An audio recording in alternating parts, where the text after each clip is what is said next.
জীবনে ভালোবাসার মানুষের চাইতে ভালো রাখার মানুষ থাকাটি ভীষণ জরুরি। ভালোবাসতে তো সবাই পারে, কিন্তু ভালো রাখতে পারে কয়জন?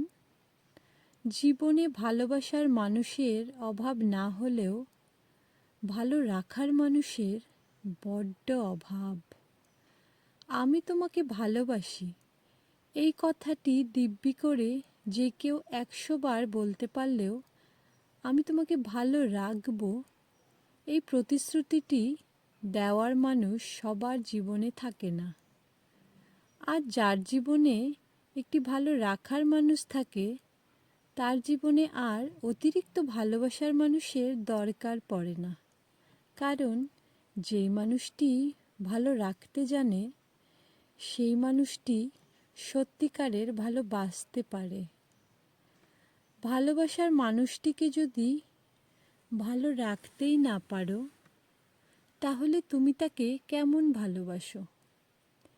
রাত জেগে গল্প করা, রোমান্টিক কথা বলা, কথায় কথায় ভালোবাসি বলা, কিংবা দামি খাবার খাওয়ানো, দামি গিফট দেওয়া, এইসবকে ভালোবাসা বলা হয় না।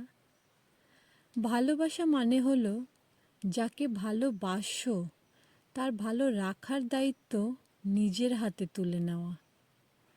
আমি তোমাকে ভালোবাসি মানে কথা দিলাম আমি তোমাকে ভালো রাখবো। কাউকে ভালো রাখতে খুব বেশি কিছুই দরকার পড়ে না। দামি গাড়ি, দামি বাড়ি, দামি গিফট এইসবের কিছুই লাগে না।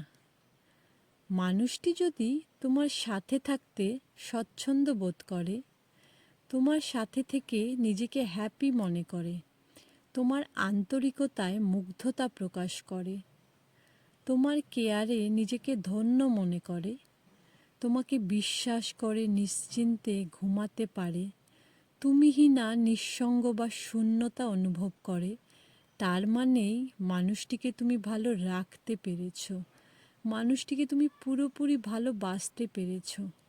জীবনে এমন একজন ভালো রাখার মানুষ যার আছে, তার জীবনে ভালোবাসার মানুষ থাকার কী দরকার?